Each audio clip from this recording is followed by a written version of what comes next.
You're listening to the 49 Carats Podcast, a 49ers Goldmine production with Stephanie Sanchez.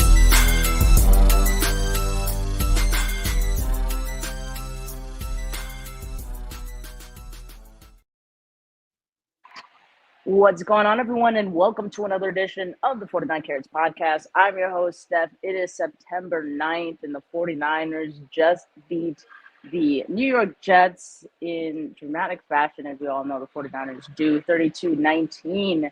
And it was a classic 49ers win. Really excited about this one. But, Adam, how are you feeling about this one right out the gate? Well, as I kind of told you earlier, you can never complain about a stress-free win at Levi's, right? With all the stress of last season, especially in January, it's kind of nice to start off the season with a very humble, low-key butt-whooping of Aaron Rodgers and the Jets. I'll tell you this. I was there the last time Aaron Rodgers was at Levi's for Monday Night Football, and I witnessed them come back with 37 seconds left after Jimmy G threw the go-ahead touchdown to Juszczyk. And I thought, hey, we're going to win this one. What a game, all that. And then Aaron Rodgers does Aaron Rodgers things. So to hand Aaron Rodgers his first loss on Monday Night Football since 2012, that's pretty sweet stuff. Yeah, definitely is. And if my audio isn't sounding too great today, it's because I'm using my AirPods. I'm at the Santa Clara Marriott, where a lot of fans huddle up in the lobby bar to celebrate the win. So if you guys hear that in the background, people are having a great time. But Adam, let me ask you this, man, because obviously we found out about Christian McCaffrey being inactive for this game not too long before the game started, and that was a huge surprise because, yes, I think, obviously we knew he'd been dealing with this calf all training camp, but I don't think we were expecting him to miss this game, especially in the lead up to it. It all seemed pretty positive and like he was going to be able to play. So that was a shock to me, although I had full trust in Jordan Mason, and boy, he did not disappoint. Not at all. What a game for the young kid out of Georgia Tech. A true SEC football player, big, strong, and can move, right? The whole 9 yards. He's the whole package. And so he showed that tonight. He really played the game like his career was on the line, like he was trying to make a name for himself, putting his head down as much as he could, being physical, seeing the running lanes as well. Caught a few balls, right, off the hand of Brock Purdy. He did it all, but mainly through the ground. And I got to say, I'm wearing my Frank Gore jersey right now. And what other way to honor Frank Gore, who's getting inducted tonight, than a 28 carry performance, which I'm going to tell you, I can't remember I think I saw a stat that said that was the most carries Kyle Shanahan running back has ever gotten in the Kyle Shanahan era. So way to throw it back to my childhood. What I grew up with was Frank Gore getting the ball 30 times and the Niners winning a close game. So what a great night for Mason. Yeah, a Frank Gore jersey. I was literally just telling my brother I need to get one of those throwback Frank Gore jerseys. That's awesome, man. This is actually signed too. Is it really? That's awesome. Really cool moment to see Frank Gore, by the way, getting added to the 49ers Hall of Fame. It was a really cool halftime ceremony for that. But yeah, Jordan Mason, 28 carries, like you said, 147 yards, 5.3 yards per carry, a touchdown to go for it as well. He almost had two. He could have had two. There was a penalty on the one, and then Debo was able to get that one in. But Jordan Mason definitely did not disappoint. So really, I guess, looking forward to seeing more of him because, in my opinion, even when Christian McCaffrey is healthy, I think Jordan Mason proved that he's deserving of more snaps. So I definitely would like to see more of him. A lot of 49er fans say Jordan Mason would be starting on 31 other teams in the NFL, and it's kind of hard to argue with that right now. So Jordan Mason definitely had a hell of a game. But let's talk about Brock Purdy because I'd have to say, like, the start of this game was a little sluggish, which, I was expecting. I think both sides, just trying to get into the swing of things, right? Brock Purdy didn't throw any touchdowns in this one. He didn't throw any interceptions either. He got sacked twice for 6 yards. But what did you see out of Brock Purdy? Definitely feel like he was still trying to get his feet up under him a bit, right?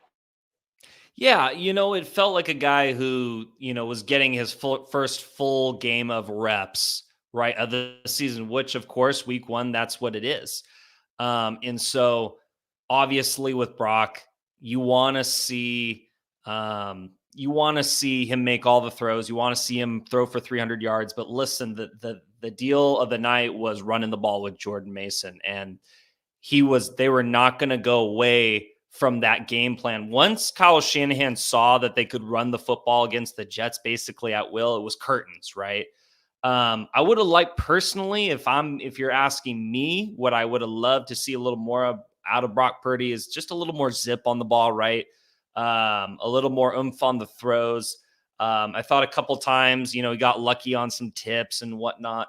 But overall, listen, he took care of the football, didn't throw any picks, had a couple nice throws, the throw to use check on the sideline. And listen, that throw to Brandon Ayuk near halftime was a dime of all dimes, right? That was a quintessential, pinpoint throw by Brock Purdy. And so I guess Brandon Ayuk they're just not going to run any more routes to that area, that corner of the end zone. For those that obviously remember the wild card game a few years back when Brock Purdy scrambled all around the field and then threw it a dime in the corner, that same corner of the end zone, and BA dropped it. Would have been a 4-touchdown pass game for Purdy. So I guess they just won't go to that corner of the end zone anymore. Yeah, and Adam, just real quick question. Is my audio and video okay? Because I did see some people saying I was frozen for a bit. Am I okay? Yeah, you froze up there, but right now Okay. you're sounding good. You're Cool. coming through clear. Okay, great. Yeah, the service is a little sketchy here. That's how we do it in the Marriott Santa Clara when we're doing these post games, but all good. Yeah, I mean, definitely was a thought that crossed my mind when Ayuk did drop a couple of those passes. He's a little rusty, right? That's something that could happen when you miss training camp. On the other hand, though, Trent Williams didn't allow any pressures in this game. And I know there was a bit of a scare when he headed to the locker room early in it was in the fourth quarter in this game. Although when I heard Shanahan speak, it didn't seem like there was any concerns with Trent Williams injury-wise. So that's a good sign. Maybe he just needed to go to the bathroom. Maybe he just, was done for the day. Who knows? I don't really want to An speculate. IV maybe. An IV, who can say? But I'm not too worried about Trent Williams. He did look like his regular self, and I thought Dominic Pooney still continued to look good, so that's obviously a positive for the 49ers. Let's talk about the defense now, because you did mention, like, Brock Purdy still looks like a guy who's still, trying to get his feet under him a little bit. I'd have to say Aaron Rodgers looked just about the same in this game, and probably even worse, obviously. Early in the game, he was looking for Garrett Wilson a lot. I have to say, Nick Sorensen adjusted really quickly to that, because Garrett Wilson, on the one drive that they scored, it was like 3 first downs that Garrett Wilson converted for the Jets. So I was a little concerned after that, but I was like, dude, Aaron Rodgers is looking for Garrett Wilson on every single play. If you could just stop him, I think the 49ers are going to be in good hands. And sure enough, that's what happened, because Sorensen, it looked like, made that adjustment rather quickly, and the defense didn't look back. I mean, they had the fumble pretty early in the game, right, on Breece Hall. And then also Diamador Lenore had the batted pass that ended up falling into the hands of Demetrius Flanagan-Fowles, also another great play. I was predicting an interception for Lenore, but he caused the interception, so I'll take that. But yeah, this defense did look improved, I think, at some points of this game. What did you see out of them? I do have to say, like, the run defense was better than I thought it would be. Yeah, absolutely. The Jets kind of tried to run the football, and it just felt like an offense that was obviously when you have Aaron Rodgers as your quarterback, you want to put the ball in his hands and have him drop back and sling the football around, right? When they tried to run the ball, just didn't happen. They weren't getting much push on the offensive line, weren't resetting the line of scrimmage. The D line was winning in the trenches, and that really set the tone, right? When you can't run the ball against the Niners, what does that allow their pass rush to do? Pin their ears back, get in the jet stance, and go get it, right? And that's every D lineman's dream, especially those pass rushers they have on the 49ers D line. Now, in the secondary, right, which is obviously Sorensen's specialty, I think Sorensen, plain and simple, said, hey, my DBs, I'm going to trust them, because there was a lot of man coverage, a lot of press coverage, a lot of tight coverage, a lot of cover one, right, with one safety back. And, how could you not, right? You've got you got two Pro Bowl corners, slash all pro worthy corners in Ward and Demo. And then you have Yadam, in the slot. It feels like that's going to be a strong suit of the Niners going forward. And then Fred Warner, what can you say? Every linebacker coach in America, including myself, hey, you're gonna clip that out and watch them punch the ball out. Every defensive coach in America, I guarantee you, just got smiled from ear to ear and just loved that, because that's what we preach on day one. Get the ball out at all costs, every play. Get your hand on the football, rip that out of there. It was just awesome, and he was flying all over the place. He looked like he hadn't lost a step. He looked, dare I say, even sharper than last year in some respects. He's just flying around, man. How can you not be excited about the way Fred Warner's playing ball in week one? What an absolute all-pro, consummate professional, and incredible football player. And this is exactly what I mean, right? The 49ers have an embarrassment of riches on both sides of the ball. You don't have Talanoa Hufanga. You don't have Dre Greenlaw. Obviously, those are big losses for this team. And yet you have guys who step up in the moment. A guy like Fred Warner, who is always like at the top of his game. And yeah, he definitely showed that in this game. It seems like games against Aaron Rodgers, that dude just hits another gear in in these games. So yeah, definitely love to see that from Fred. Love to see that from this team. Just guys stepping up when other guys aren't there. So great to see. And I have to say, you talk about some teach tape for the defense. How about some teach tape for special teams, man? Jake Moody's 6 for 6, man. 6 for 6. He had 2 extra points as well. He accounted for 20 points for the 49ers today. That's pretty incredible. The 49ers scored 32. Jake Moody, 20 of those. So huge game for him. And I know 49ers go back and forth about how they feel about Jake Moody, but man, he did come up pretty big today. Big time. And I think I heard during the preseason Greg Papa talking about how Moody had an incredible training camp. To me, like, I'll take stock when somebody's saying somebody has a good camp who's like on the defense or on the offense, right?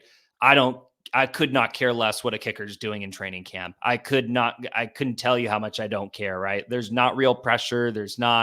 You're not going to get hit. Nobody's going to run into you. So for him to come out and really build on the hype that was surrounding him in camp and really answer. He was a kid that was under fire last year, lots of pressure, Super Bowl year. And for him to come out and have a night like he did, it's going to do wonders for the guy, right? He had every right to miss at least one tonight. Nobody would have been mad, but what did he do? He went perfect. So can't help but be really happy for the kid, answering the bell. Hopefully he continues to do so. Yeah, it was definitely great to see that from him because, yeah, I know fans have put a lot of pressure on Moody, expect to see these type of performances, and they definitely got it from him, right? And look, lastly, the Frank Gore stuff, just like all together, being at this game, seeing what the 49ers did, having Ricky Pearsall, in honor, what was her name, Joelle Harrell, the sergeant who basically helped save his life, after the shooting, honoring her in this game, having Ricky Pearsall come out with the signed jersey, little message on it as well. That was an incredible moment at the stadium. And as you can imagine, like, a lot of people on their feet and cheering for that moment. So that was really as well. Shout out to the 49ers for doing that. It was also Ricky Pearsall's birthday. He would have probably been active for this game, if not for that shooting. So, but definitely happy that he's alive and well, and he's at the game, able to cheer on the 49ers. 49ers get the win, of course. And then, like I said, Frank Gore, a couple times, like Vernon Davis started with a speech. Frank Gore interrupted him twice to remind everyone he's a dog. And yes, he's absolutely right about that. He's a dog. And yes, I got to get me a Frank Gore jersey at some point. I think my first jersey was a Frank Gore, actually. But obviously I was a kid, so it didn't fit me anymore. But yeah, man, just an incredible way to start this season for the 49ers. Definitely something they needed. I think they showed everyone they're still that team. They look like that team. And like I said, a lot of pieces missing, and they still scored 32 points. They still make it look easy. I know we talked about the Jets defense a lot going into this game, and I didn't, watching this game, like, the Jets defense didn't look so scary. I mean, maybe that's more of a reflection on them, but man, I think it's a reflection on the 49ers. So I think that was great to see as well. Yeah, it's I got to say it's a different beast trying to defend the run against San Francisco. It really is. They're so well coached. They're throwing so many different schemes at you. And they have so many good players that can block and create holes for whoever's playing running back for the Niners, right? So I wouldn't be surprised if the Jets defense rebounds from this performance. Going forward, I looked at their schedule, or they showed the schedule on ESPN, and they've got some, well, let's just say they don't have any juggernauts coming up in their schedule, right? They're facing Tennessee next week. I believe they have the Broncos as well on the horizon. So I bet you that defense is going to get back on track. But again, it's just so hard for any defense, no matter how good you are, to defend the Niners when they're executing on offense, running the football, right? You've got the toss. You've got them running ISO with George Kittle right up the middle, playing lined up at tight end. Then he's coming right through the A or B gap, and he's coming with a head of steam at one of your linebackers. It's going to create lanes, right? So, and then you got to tackle Jordan Mason, right?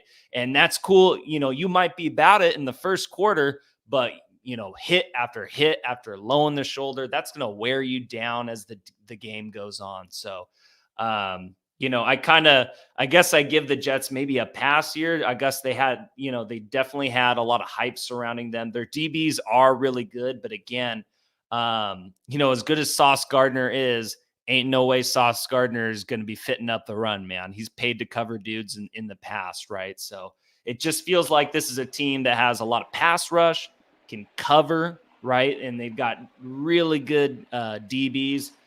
But when it comes to, defending the run and going out and being physical, it seems like the 49ers got the best of them tonight. Yeah, it definitely did. And as Ryan Reed in the comments says, we smoking that Aaron Rodgers bag. Yes, we are. Hey, look, I love Robert Saleh. Love what he did with the 49ers. I, of course, couldn't root for him in this game. But after this, I hope he does figure some things out with the Jets, because I think we know this is probably might be his last chance to do that. So, yeah, hopefully he could turn some things around. But happy the 49ers got the win in week 1. Adam, what a way to start the season for the 49ers. Talking about a week 1, very first regular season game review here, post-game live. We'll be back at it next week when the 49ers play the Vikings on Sunday. Me and Adam will be here. Make sure you like this video. Make sure you subscribe to the channel if you haven't yet. Audio listeners, leave a rating, leave a review. Again, apologies for the audio. If there was like loud background noise, not the greatest quality. I will be back home next week when I do this. But like I said, yeah, great week 1 win. Adam, thank you so much for joining me today. All of you, thank you. Have a good rest of your Sunday night, folks. Let's go Niners. Peace.